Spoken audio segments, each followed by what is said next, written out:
Bon, ben on parlait justement, avant d'aller à la pause, que me semble qu'il ferait un bon chef du Parti québécois, lui, quand Pauline va se planter. Vendu, Paquette. Adrien n'a pas de chance pour ça, hein?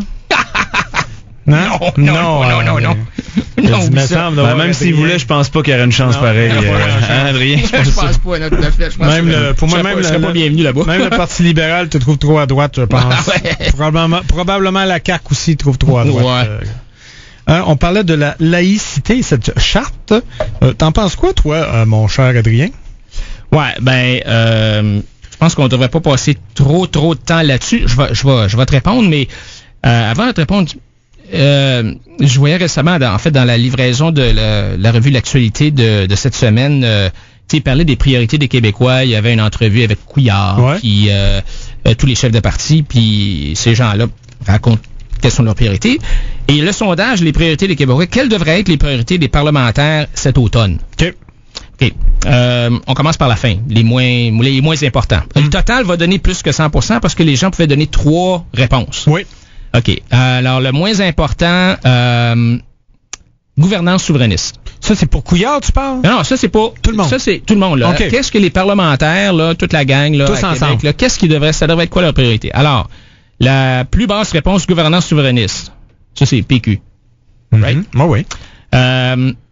Ensuite, adoption d'une charte des valeurs québécoises, 7%. Ça, c'est le PQ. Ensuite, on remonte un peu. Renforcement de la charte de la langue française, 9%. Ça, c'est quoi? PQ. Ensuite de ça, lutte contre les gaz à effet de serre, 9%. Pas mal. Beaucoup PQ, ça joue pas mal partout. Lutter contre les inégalités sociales, 18%. Entre autres PQ. Entre autres, mais c'est la bonne vieille social-démocratie, là, qui est pas mal... Des partis. Tout le monde va le dire, tout le monde veut ça. Oui. Mais qu'est-ce qu'ils vont faire pour que ça marche, ça, c'est une autre affaire. Alors donc ça, c'était toutes les plus basses, puis ils sont toutes PQ, pas nécessairement exclusivement PQ, mais toutes PQ. Alors on a l'impression que le PQ n'a pas tout à fait... parce que inégalité sociale, là, juste comme ça, c'est Québec solidaire. Mettons que tu choisis un parti, c'est Québec solidaire. Mais aussi PQ, tu sais. Puis évidemment, même les libéraux, hein, parce que M. Couillard a dit qu'il était plus progressiste que le PQ. Alors donc... si je regarde maintenant les plus importantes, en commençant par les plus importantes, contrôle des dépenses du gouvernement. Ça, c'est quoi? Parti conservateur du Québec. Oui, ça c'est sûr, c'est toi. Ensuite, baisse des tarifs et impôts à 40. Alors, le premier, c'est 51% des gens, plus que la moitié des gens pensent qu'il faudrait contrôler les dépenses du gouvernement. Deuxième priorité à 44%, baisse des tarifs et impôts. Ça, c'est quoi? Parti conservateur du Québec. Ensuite de ça, 43% lutte contre la corruption. Ben là, c'est tout le monde, évidemment. On est tous pour, ça veut pas dire qu'on va le faire. Il y a personne qui me dit les libéraux, s'il vous plaît. Non, s'il vous plaît. C'est ça. Ensuite de ça, création d'emplois, approvisionnement moins cher à pétrole, aide médicale à mourir.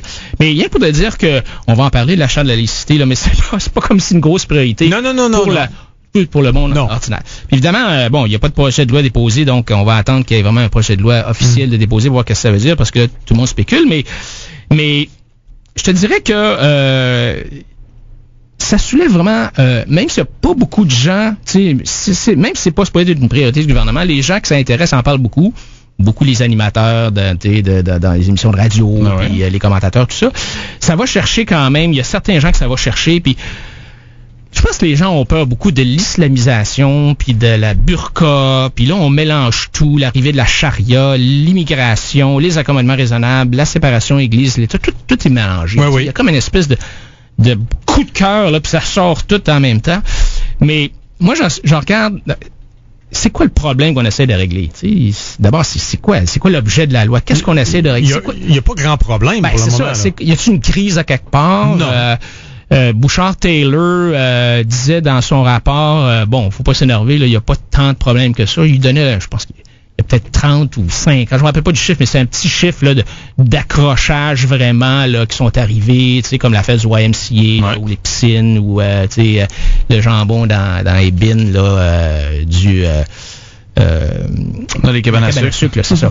Alors donc, il y a un chiffre qui m'a renversé, là. Dans le National Post, hier, il disait, puis je l'ai pas vérifié, mais il disait qu'il y a, dans la grande région de Montréal, où il y a 3 millions d'habitants, il disait qu'il y a 8340 personnes de religion musulmane. 8300? Ouais.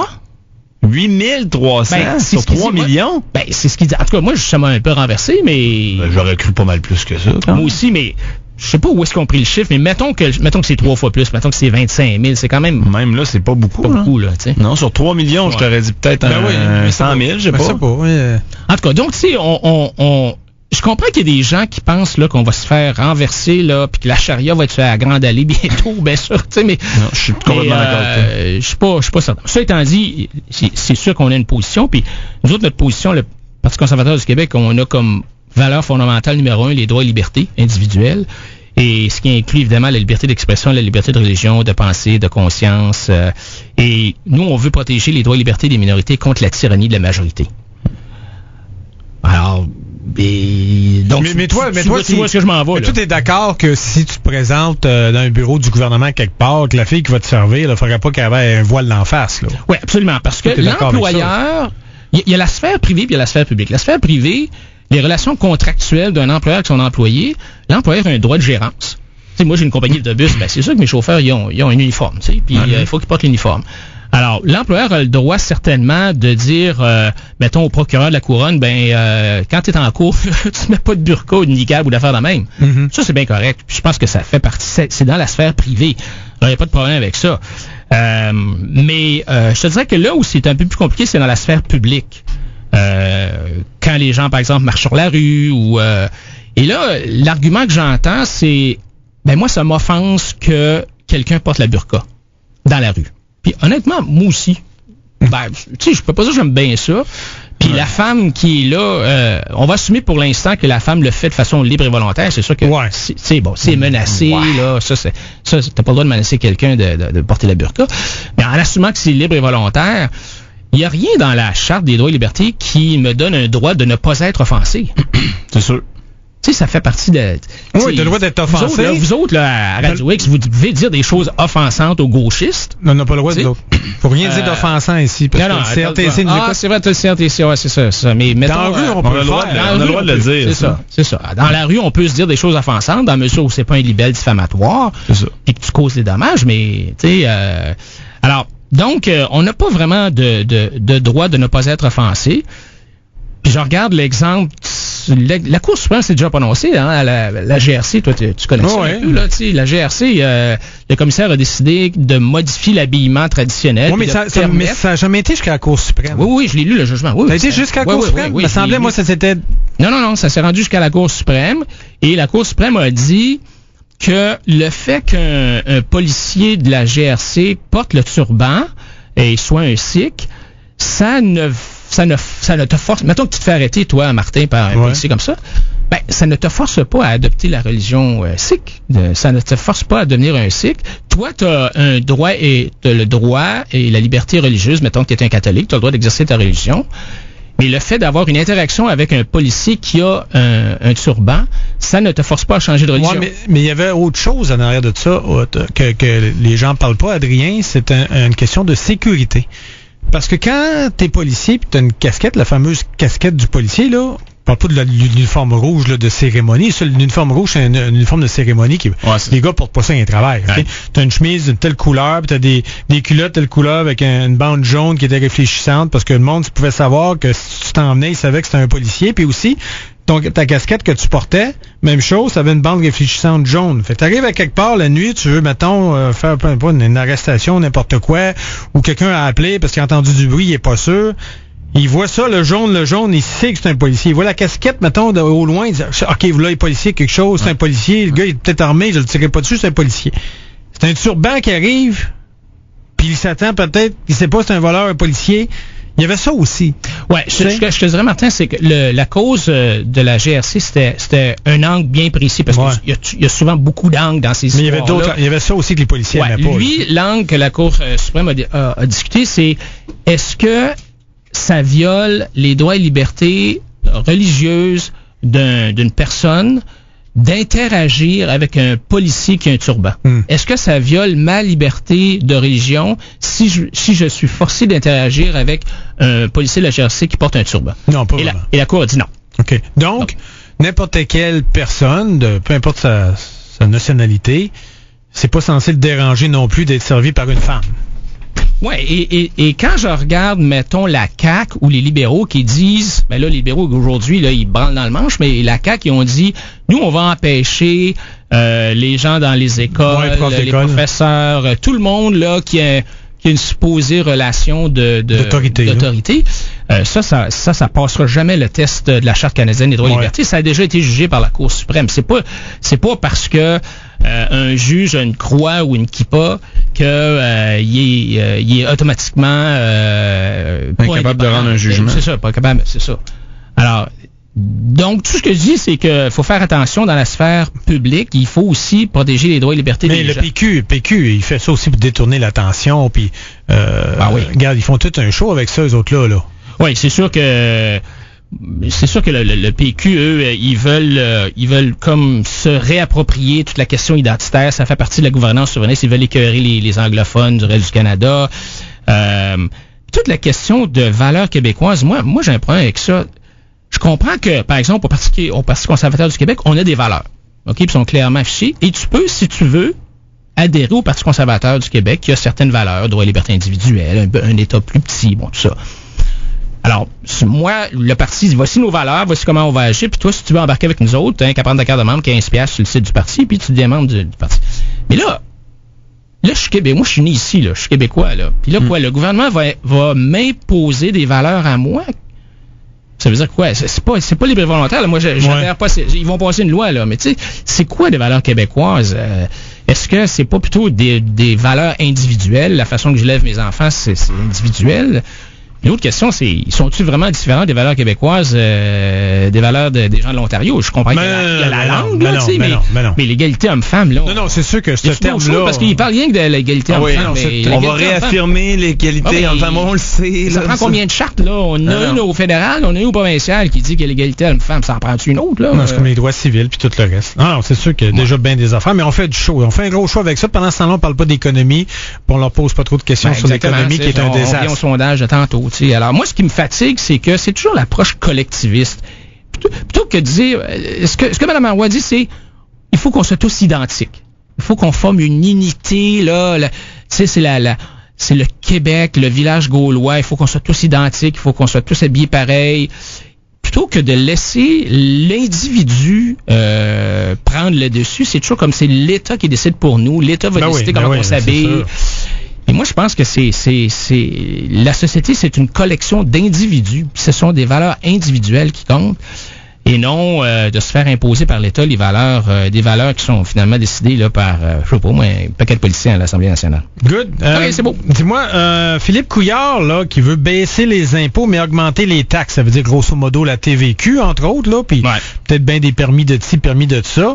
Moi, il y a des gens qui disent c'est pas si mauvaise idée que ça, parce qu'on se dit des fois que d'habitude, ceux qui consomment le plus, c'est les gens qui ont de l'argent, donc ils vont payer plus de taxes. C'est une façon d'équilibrer tout ça. Il y en a qui me disent aussi... il y en a aussi qui vont dire, ben là, les gens vont moins dépenser. Ils vont dire, là, à chaque fois qu'ils achètent quelque chose, il y a tant de taxes. Il y en a qui disent, bon, ça serait peut-être une bonne idée pour les Québécois, puisqu'on dit que les Québécois, présentement, il y en a qui disent, ils épargnent pas assez.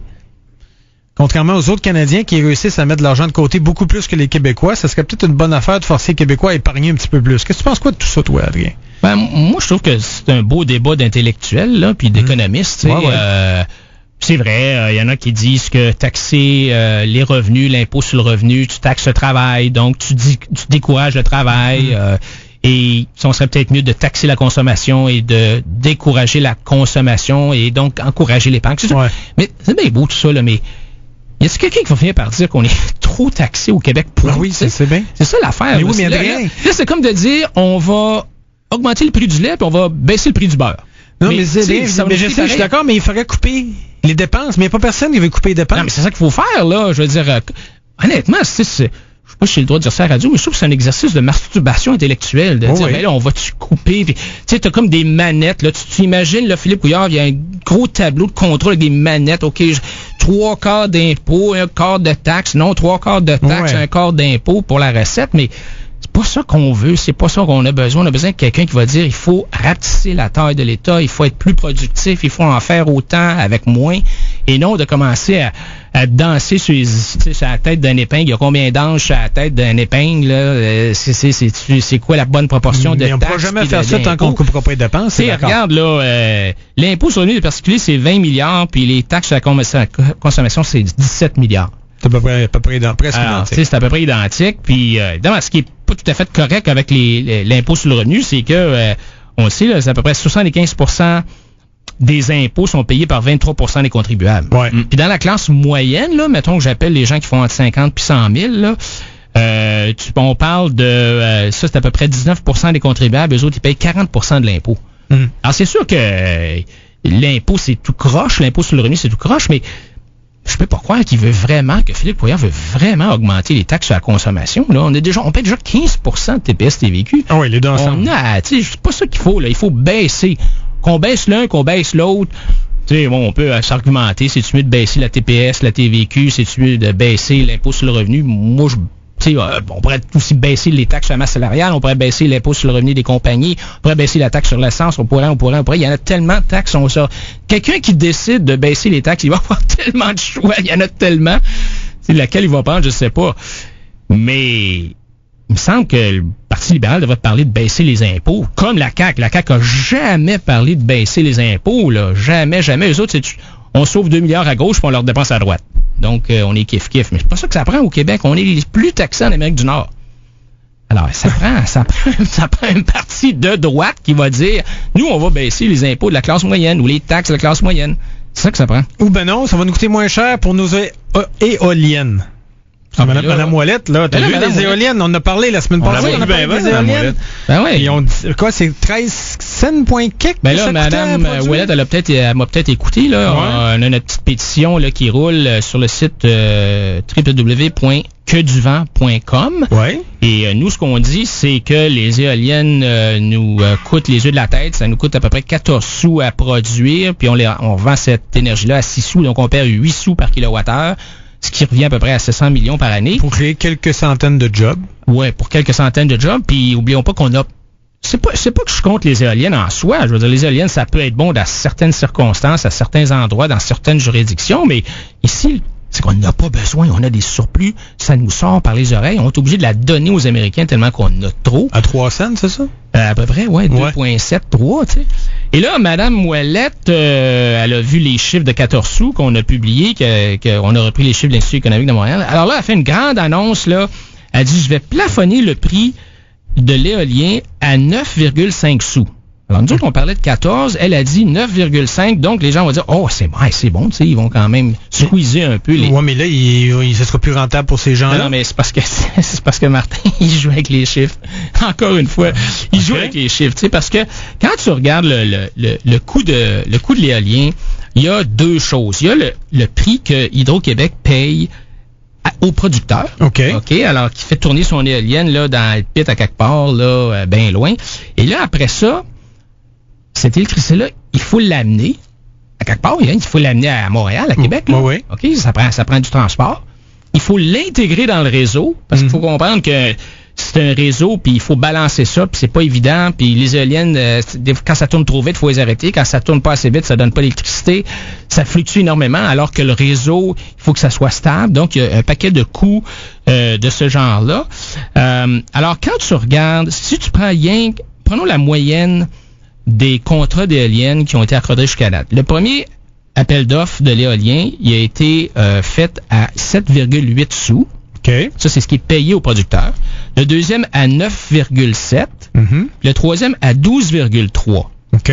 Alors, la moyenne de tout ça, c'est 9,34. Là, Mme Ouellette a dit, je vais le plafonner à 9,5. Donc, elle a dit, je vais le plafonner pour encore plus haut que ce qu'on paye actuellement. À ça, il faut rajouter, comme je te disais tantôt, les coûts de transport, les coûts de distribution. Il y a un paquet de coûts cachés là, qui finalement, c'est à peu près 3 sous, je te dirais 3-4 sous. Alors donc, on paye à peu près, là, comme on avait dit, nous autres, à peu près 13-14 sous pour le kilowattheure, puis on le revend à 6 sous. Alors quand Mme Ouellette annonce... Elle dit 9,5 cents, elle compte pas le transport, elle? Ben non! Non, elle compte rien elle compte rien que le montant d'argent qui verse au producteur. Mais là, c'est à peu près ça, même un petit peu moins en moyenne que ça. C'est 9,3. Là, elle dit, je vais le topper à 9,5. Merci, Mme Ouellette, c'est bien gentil. Vous êtes vraiment... 2 dixièmes de cent de plus. Non, mais vous squeezez les producteurs au coton, là. Alors donc, on va les payer encore plus cher. Puis là, ben, encore tous les coûts de distribution, de transport. Il faut ramener cette électricité-là ici. Il faut l'intégrer dans le réseau. Quand il y en manque d'électricité d'éolien, là, il faut aller l'acheter ailleurs. Ça coûte cher. Alors, fait qu'on s'est tous fait avoir, toute la gang. On s'est tous fait avoir. Et Mme Ouellette a continué à dire que, elle l'avoue elle-même, elle dit, finalement, là, c'est vraiment cette affaire-là pour maintenir en vie le secteur manufacturier éolien qui a besoin de ce carnet de commandes-là pour continuer à survivre. Ben oui. Mais tu sais, faut pas oublier que c'est Charest qui nous a mis dans le marde avec ça. C'est ça. Mais là, eux autres, ils continuent, ils veulent en acheter encore plus. Alors, c'est assez surprenant. J'ai rarement vu ça comme ça. Là. Ils disent, c'est rien que pour faire plaisir à des têteux de subventions de manufacturiers d'éoliennes, dont à peu près la moitié sont des grandes entreprises comme TransÉnergie, Énergie de France, là, des grandes multinationales qui n'ont pas trop de problèmes. Enbridge, me semble. Et là, elle dit, OK, là, on va... ça va les maintenir en vie, cet appel d'offres-là qu'on veut faire jusqu'en 2025. Puis ensuite de ça, ben, le parc éolien, il faut qu'il soit rénové parce que les vieilles, une éolienne, ça dure 20 ans. Alors donc, on va vous subventionner jusqu'en 2025. Puis là, ben, les vieilles éoliennes, il va falloir les changer. Alors, on va continuer à vous subventionner pour changer. On en a pour 200 ans, ces affaires-là. Alors, ça explique pourquoi est-ce qu'Hydro-Québec est obligé d'augmenter cette tarification. Ben, merci beaucoup, Adrien. C'est tout le temps qu'on a. Merci, Adrien. Souhaiter une belle fin de semaine. Puis nous, ben, on s'en va à la pause. Après ça, on va parler de bebelle de justice. Le 2 à 4 choix.